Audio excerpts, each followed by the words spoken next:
Assalamualaikum warahmatullahi wabarakatuh. Selamat datang di channel Muslim Voice. Terima kasih yang sudah bergabung di channel ini, channel seputar dunia apologet, dialog lintas iman dan berita seputar Islam.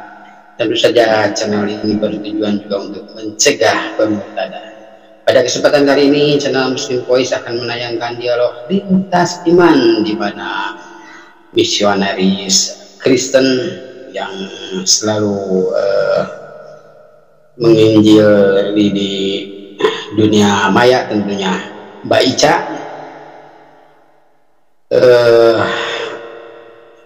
merajuk kepada Ustadz Amir, karena akhir-akhir ini banyak sekali pendeta dan pengikutnya yang memilih masuk Islam. Mari kita simak dialog lintas iman selengkapnya. Selamat menyaksikan. Ustadz Amir, aku mau tanya, Ustadz Amir percaya kepada Allah nggak? Wih, jelas percaya, gitulah Tuhan kami sebagai Sang Khalik yang bisa tanpa adanya Allah, kita tidak akan bersujud kepada Tuhan yang suci, sebagaimana Yesus sujud. Berarti Yesus mempunyai Tuhan yang disucikan, yaitu disujudi. Kenapa tuh manusia yang bersujud? Kenapa manusia yang bersujud? Ustadz Amir ini mah bener-bener loh. Udah aku tutup itu, sorry minta maaf, aku tutup. Aku tanya nih. Sorry Pak Amir. Sorry. Oh bukan. Sorry. Itu kata Mir. Sorry. Di mute. Bukan lagi Ustadz. Dengar dulu Ustadz.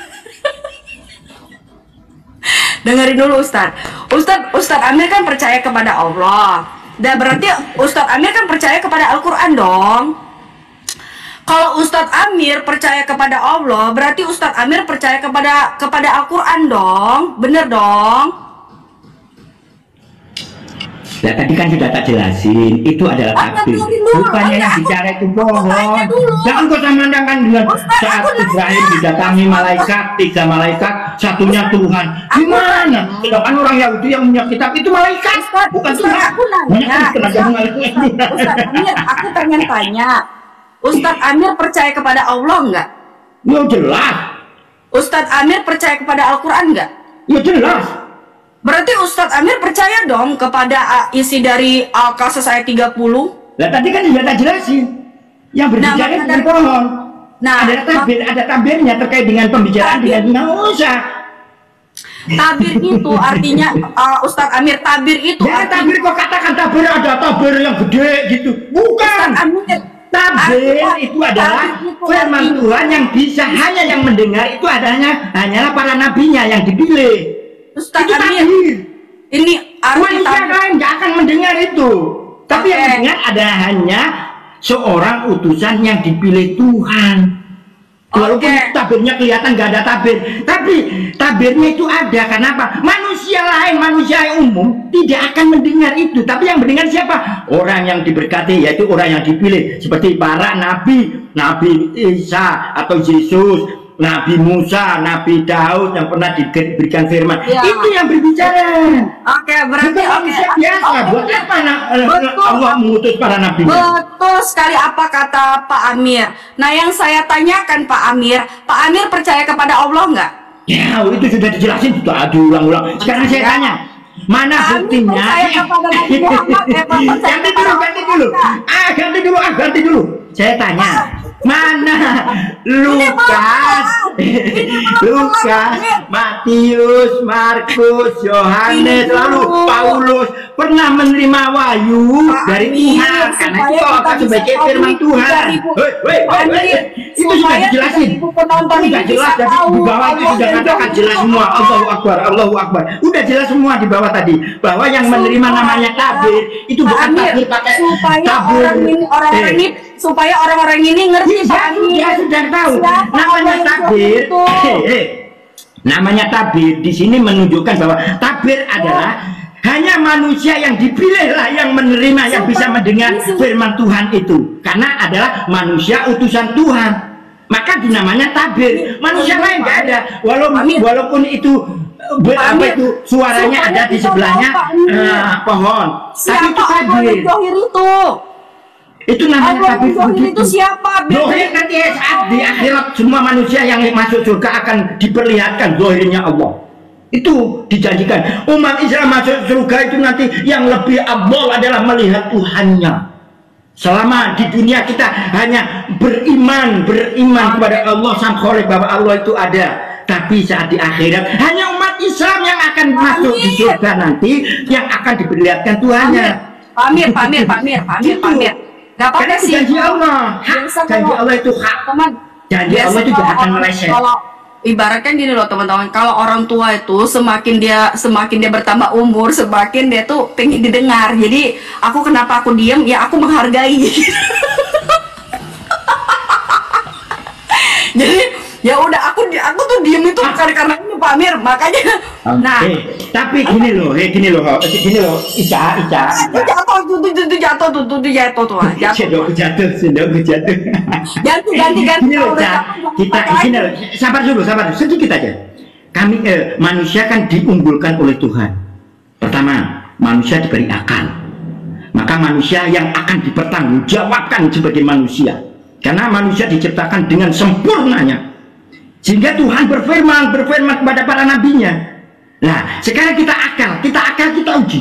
Ini dulu Pak Amir. Dengan kekuasaannya Tuhan, sabar dulu. Itu sudah clear and clean. Karena di Al-Quran ada ayatnya begini, Pak Amir. Gini ayatnya, begini ayatnya. Kita pakai akal, nggak usah pakai dalil. Di sini kita pakai dalil. Tuhan yang menciptakan alam semesta ini, yang begitu manusia tidak bisa melihat ciptaannya. Manusia itu belum bisa melihat ciptaannya.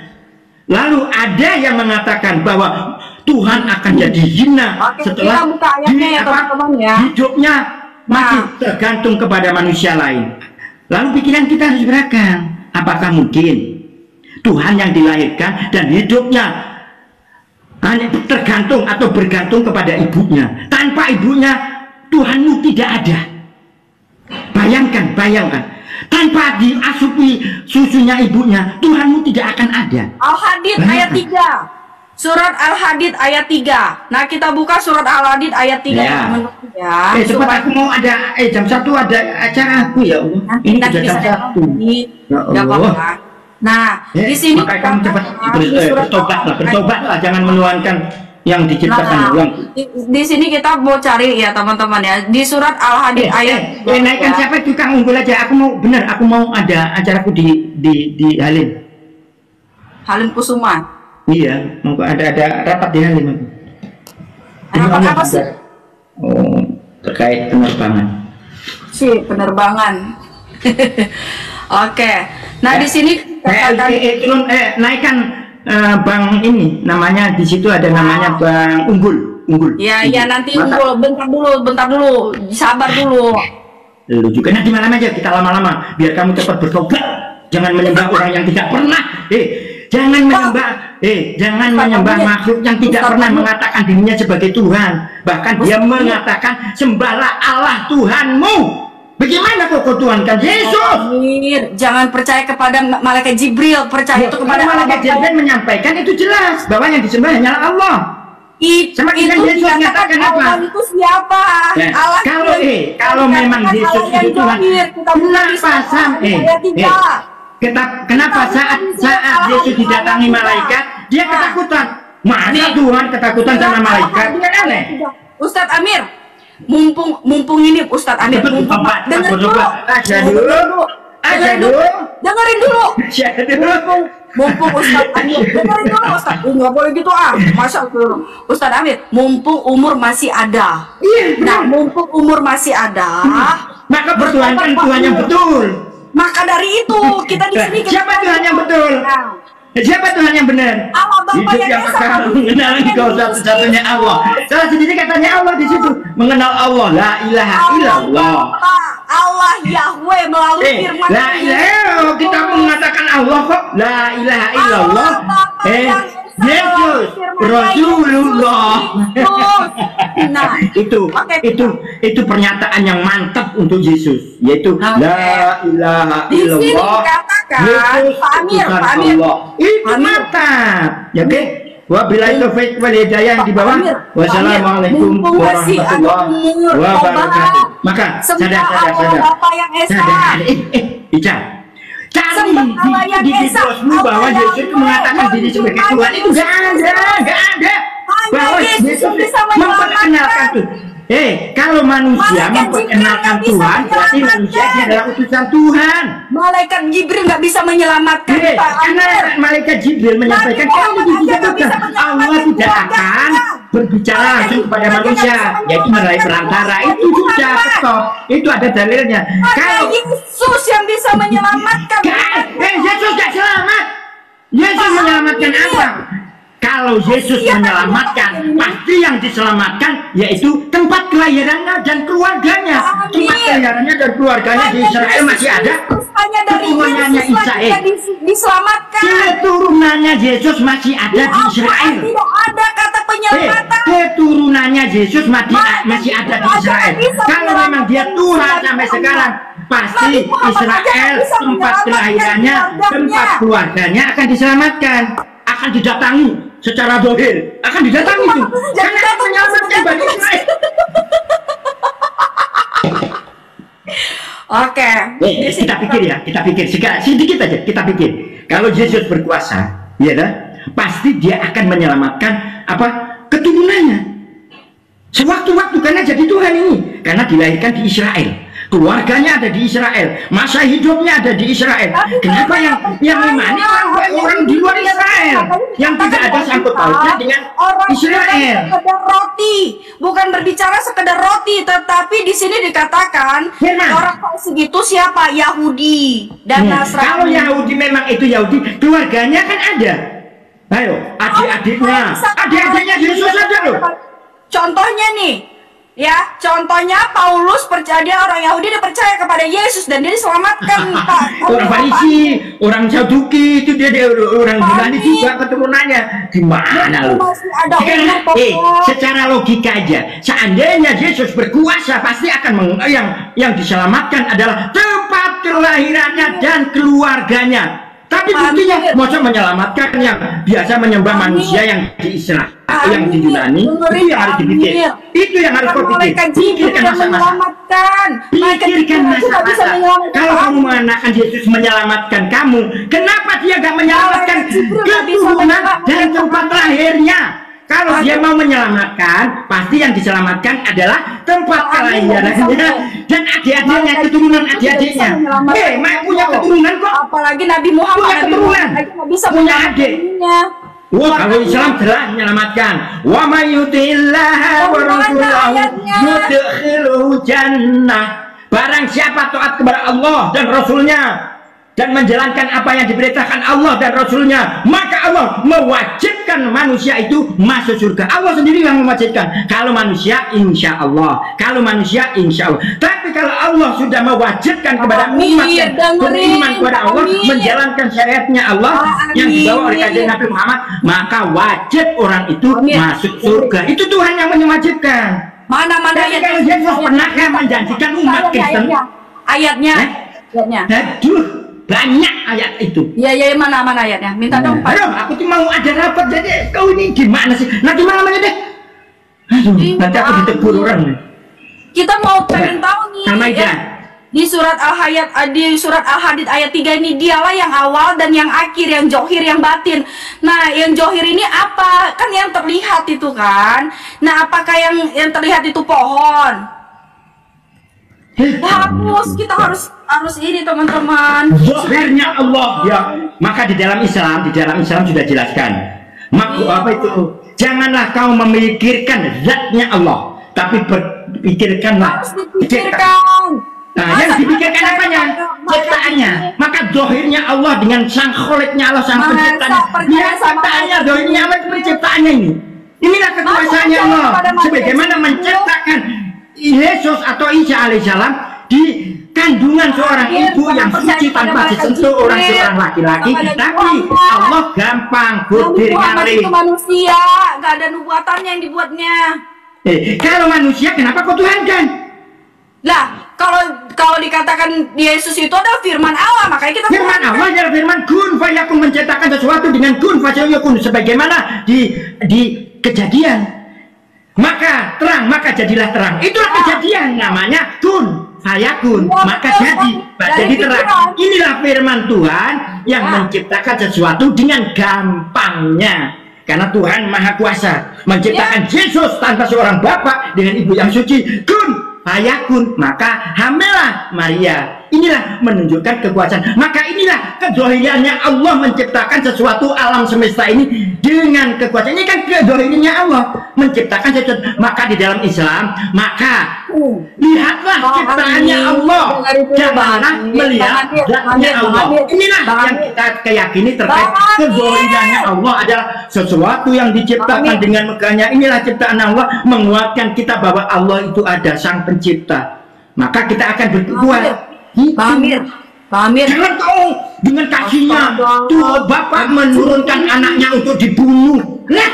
Mana untuk menebus dosanya umat Kristen. Kalau saya sama orang tua, Yesus mengajarkan bertobat. Yesus mengajarkan bertobat. Bukan Yesus mengajarkan karena dia disalib untuk mengampuni dosanya umat Kristen, tapi di sini Yesus mengajarkan amat ya. Nggak bisa. Nah, apalagi kan Ustadz ya, Ustadz kan punya etika dan adat istiadat dalam berbicara. Tapi kalau Ustadz nggak bisa berdiskusi dengan framing.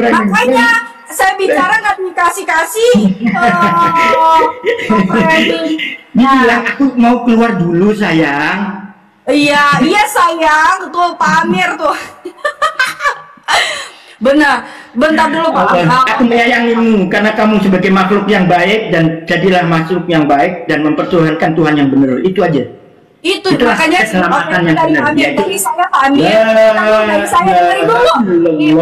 Pak Amir, Muhammadur Rasul. Dari saya Pak Amir, mumpung umur masih ada Pak Amir, mumpung umur masih ada, jangan percaya kepada malaikat Jibril, percaya tuh kepada Allah Bapa yang Esa, Allah Yahweh, ya.